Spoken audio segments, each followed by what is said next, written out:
વડોદરાના અટલાદરા તળાવ પાસે 3 દિવસમાં જ નવા રોડના ડામરના પોપડા ઉખડ્યા. હલકી ગુણવત્તાના રસ્તાને કારણે નાગરિકોમાં રોષ. વડોદરાના મહાનગરપાલિકા દ્વારા શહેરના અટલાદરા તળાવ વિસ્તારમાં તાજેતરમાં જ બનાવવામાં આવેલા માર્ગની ગુણવત્તાને લઈ ગંભીર સવાલો ઊભા થયા છે. પ્રાપ્ત માહિતી અનુસાર માત્ર 3 દિવસ પૂર્વે તૈયાર થયેલા આ રસ્તાનું નિર્માણ એટલું હલકી ગુણવત્તાનું છે કે તેના ડામરના પડ સહેલાથી હાથ વડે ઉખડી શકાય છે. માર્ગની આ સ્થિતિને કારણે સમગ્ર કામગીરીમાં મોટા પાયે ભ્રષ્ટાચાર થયાના આક્ષેપો સ્થાનિક રહેવાસી અને સામાજિક કાર્યકર્તાઓ દ્વારા કરવામાં આવે છે. નબળી ગુણવત્તાના આ માર્ગને કારણે સ્થાનિક નાગરિકોમાં વ્યાપક રોષ જોવા મળી રહ્યો છે.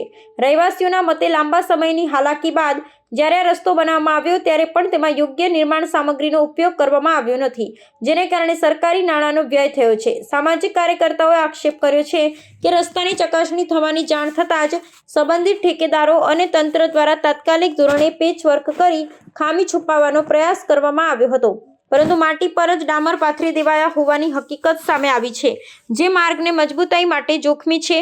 આ સમગ્ર મામલે વડોદરા મહાનગરપાલિકાના જવાબદાર અધિકારીઓ અને ભ્રષ્ટ ઠેકેદારો સામે કડક કાર્યવાહી કરવાની માંગણી ઉગ્ર બની છે.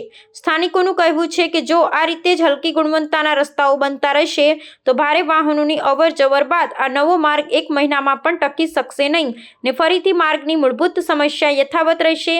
જાહેર નાણાંનો સદુપયોગ અને નાગરિકોની સુવિધા સુનિશ્ચિત કરવા માટે આ કૌભાંડની તટસ્થ તપાસ થવી અનિવાર્ય છે.